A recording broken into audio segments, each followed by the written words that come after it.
আসসালামু আলাইকুম আমার সকল ভাই বোনদের যারা যারা আমার এই ভিডিওটা দেখছেন সবাইকে আমার অনেক অনেক সালাম এবং শুভেচ্ছা। আজকে আমার দ্বিতীয় নাগামরিচ গাছটা, যেটা গত বছর আমি আমার মায়ের বাগান থেকে কালেক্ট করেছিলাম, সেই গাছটার একটা আপডেট ভিডিও নিয়ে চলে এসেছি। আপডেট ভিডিও করছি কারণ আমি কিছুদিন আগে এটাতে ভীষণ পোকার আক্রমণ হয়েছিল, আমি আপনাদের সাথে শেয়ার করেছিলাম। তখন আমি একটা গার্ডেনিং গ্রুপের একজনের সাজেশনে একটা বাগ কিলার এনেছি, এনে এটার মধ্যে স্প্রে করেছি। একবারই স্প্রে করেছি, কোন স্প্রে সেটার ভিডিও আমার চ্যানেলে আছে, আমি আপলোড করেছি। একবার খুব সুন্দর করে উপর নিচ স্প্রে করে দিয়েছিলাম, তারপর মাশাআল্লাহ সে একবারেই অনেক ভালো কাজ হয়েছে। ইনস্ট্রাকশনে লেখা আছে 2-3টা অ্যাপ্লিকেশন বা এক্স্যাক্টলি আমার খেয়াল নেই কি লেখা আছে, কিন্তু আমার একবারেই কাজ হয়েছে। যেহেতু কাজ হয়েছে আর যেহেতু এটা কেমিক্যাল, সেহেতু আমি আর ব্যবহার করিনি। তো আলহামদুলিল্লাহ ওয়েদার অনেক ভালো হওয়াতে মাশাআল্লাহ দেখেন এগুলো ছোট ছোট, আসলে কিছু করার নেই, এগুলো ছোট ছোট পাতাগুলো ভীষণ ক্ষয়ক্ষতি হয়েছে, কিন্তু কয়েকটা পাতা এই একটা ডালেই যেগুলো হচ্ছে পাতাগুলো বেশ ভালো আছে। পাতাগুলো মানে স্প্রে করার পরও যে এতটা ভালো আছে আলহামদুলিল্লাহ, সেটার জন্য আল্লাহর কাছে লাখো লাখো শুকর। আরেকটা দেখাই, আপনাদের সাথে শেয়ার করেছিলাম আমার কয়েকটা নাগামরিচ হাত পরাগায়নের সফলতার কারণে আলহামদুলিল্লাহ আল্লাহ সফল করে দিয়েছিলেন। দেখেন সেই নাগামরিচগুলো এখন অলমোস্ট পোক্ত হয়ে গেছে, একটু লাইট গ্রিন কালার আছে মাশাআল্লাহ। দেখেন 1 2 3 4 5টা, এটা একটু ছোট যেহেতু আসলে একসাথে এটার সাথে লাগানো, তবে আমি ওয়ারিড না।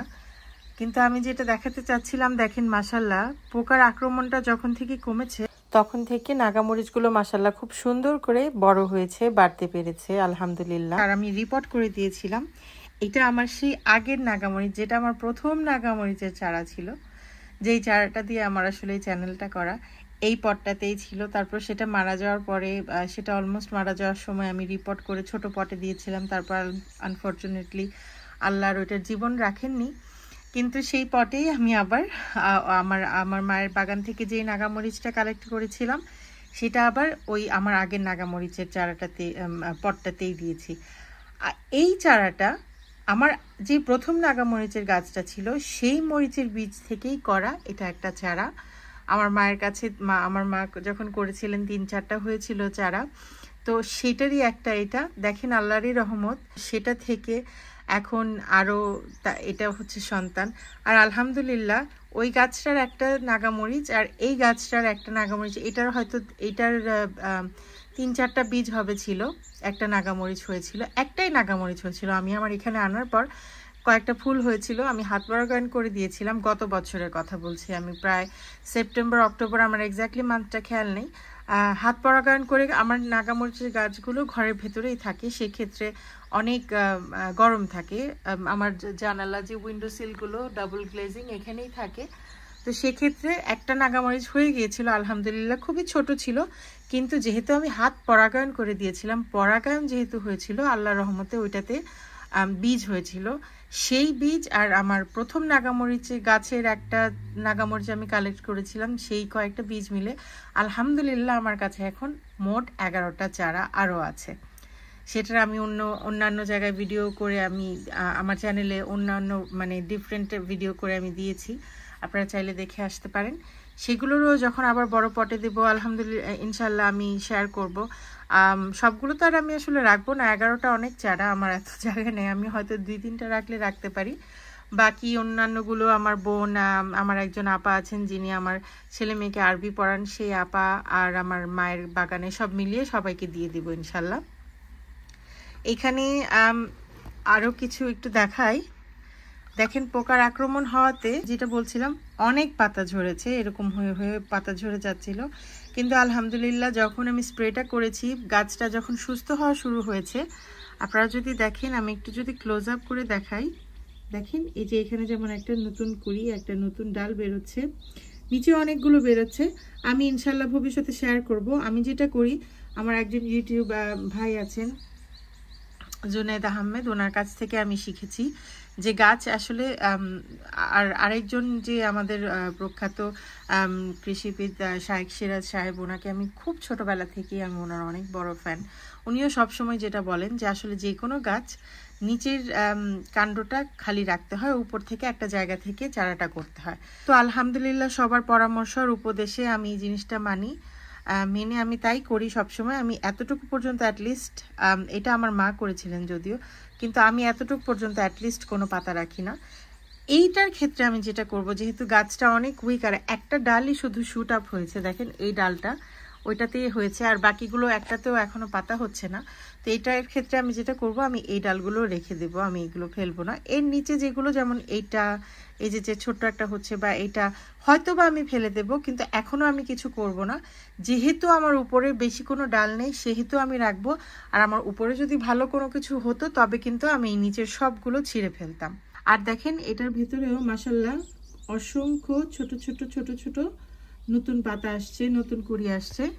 তো আলহামদুলিল্লাহ এটা একটা খুবই ভালো সাইন যে আমার গাছটা ভালো হচ্ছে।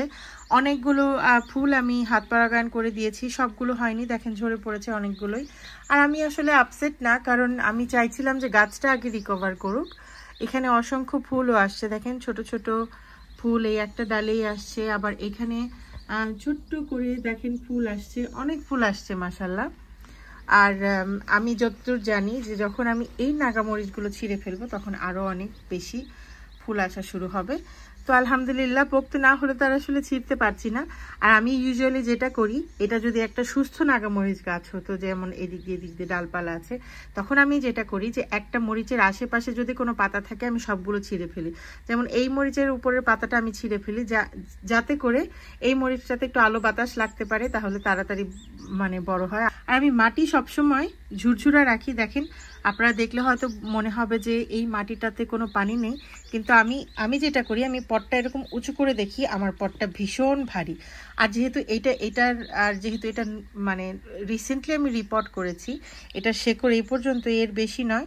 তো নিচে যতটুকু আছে শুধু মাটি, আর শুধু মাটিতে অনেক পানি জমা হয়ে থাকে, সেক্ষেত্রে শেকড়ের যদি পানির চাহিদা হয় সে নিচে থেকে কালেক্ট করতে পারবে। যখন আমি দেখব, আমি উঁচু করে যখন গাছটা উঁচু করব, যখন দেখব যে গাছটা একদম পাতলা মনে হচ্ছে, তখন আমি ইনশাল্লাহ আবার কোনো সিউইড অথবা টমেটো ফিড দিয়ে পানি দিয়ে দেব। আর যখন ফুল ফল আসা শুরু হয় তখনই আমি টমেটো ফিড দিই, এর আগে দিই না, যেন ফলগুলো পুক্ত হতে পারে, যেমন নাগামরিচ এই ক্ষেত্রে। আরেকটা যেটা করি, আমি উপরের মাটিটাকে দেখেন, এই যে উপরে এগুলো কিন্তু শেকড়, অনেকগুলো শেকড় দেখা যাচ্ছে। আমি আসলে হাত দিয়ে এরকম করে একদম মাটি টাটি ধরি, আমার কাছে একদমই খারাপ লাগে না। আমার কাছে মনে হয় যে আমি একদম মাটির সাথে মিশে গেছি। আসলে আমার খুব ভালো লাগে মাটি ধরতে, আমার কাছে একদমই খারাপ লাগে না। আর এগুলো আসলে মাটিও না, এগুলো হচ্ছে কম্পোস্ট, জৈব সার। আসলে মাটির সাবস্টিটিউট যেটা, মাটিতে হলো আমরা যেটা মানে আমাদের জমিনে থাকে সেটা হলো মাটি। আর এগুলো কিন্তু আসলে মাল্টিপারপাস কম্পোস্ট, যেগুলো কাঠের গুঁড়া, পাতা পচিয়ে, তারপর বিভিন্ন জৈব জিনিস, গাছপালার জিনিসপত্র পচিয়ে এগুলোকে আসলে তৈরি করা হয়। এটা হচ্ছে সাবস্টিটিউট। কিন্তু আমরা যেহেতু গার্ডেন করি, পটে করি, আর মাটিই বলি, এটা আসলে মাটি না, কিন্তু সে একই জিনিস আমার কাছে। আমি একদমই, আমার কাছে খারাপ লাগে না আমি যখন হাত দিয়ে ধরি। আমার কাছে মনে হয় যে আমি আসলে মাটির সাথেই কানেক্টেড আছি। আর আমার মনে হয় যে গাছও খুব পছন্দ করে, কারণ গাছেরও যেহেতু জীবন আছে, আমরা যখন তাকে খুব সুন্দর করে আদর করে বড় করি, সে কিন্তু এই জিনিসটা টের পায়, বুঝতে পারে। আলহামদুলিল্লাহ মরিচগুলো দেখে আমার মনটা খুবই ভালো। আর তার চেয়েও বেশি, আমি মরিচ যদি নাও থাকতো, আলহামদুলিল্লাহ আমার গাছে যে পোকার আক্রমণটা থেকে পরিত্রাণ পেয়েছে, এটা দেখে আমি খুবই খুবই খুবই খুশি, ভীষণ ভালো লাগছে। দোয়া করবেন আমার গাছটার জন্য। এটাই আমার ওভার উইন্টার একমাত্র গাছ, আরও চারা আছে যেগুলো আস্তে আস্তে বড় হবে। এই দিক দিয়ে নতুন পাতা এখনো হচ্ছে, ছোট ছোট, আশাবাদী আমি এখনো, যেহেতু পোকা নেই, ইনশাল্লাহ এরা সফল হবে, ভালো সফল মতো বেরোতে পারবে। দেখেন মাঝখানে অনেকগুলো ট্রাই করেছিল কিন্তু মরে গেছে, এটা আসলে পোকার আক্রমণের কারণে হয়েছিল। কিন্তু যাই হোক আলহামদুলিল্লাহ, অবশেষে আল্লাহ যেটা করেন যা ভালোর জন্যই করেন। তো আজকে এই ছিল আমার ওভার উইন্টার্ড নাগামরিচ গাছের একটা আপডেট। আলহামদুলিল্লাহ 5টা নাগামরিচ সহ 4টা বড় এবং একটা ছোট নাগামরিচ। আশা করি আপনাদের কাছে ভালো লাগলো। আমার নাগামরিচের সম্পর্কে কোনো কিছু জানার থাকলে, আমি আসলে নতুন বাগানি, নিজেই অনেক কিছু অনেকের কাছ থেকে দেখি শিখি, তারপরেও যতটুকু আমার অভিজ্ঞতা আছে আপনাদের যদি জানার থাকে আমাকে প্রশ্ন করবেন, আমি অবশ্যই উত্তর দিতে চেষ্টা করব। আজকে এই পর্যন্তই। আল্লাহ আপনাদেরকে অনেক ভালো রাখুক, সুস্থ রাখুক, এই দোয়াই শেষ করছি। আমাদের জন্য অনেক দোয়া করবেন। আসসালামু আলাইকুম।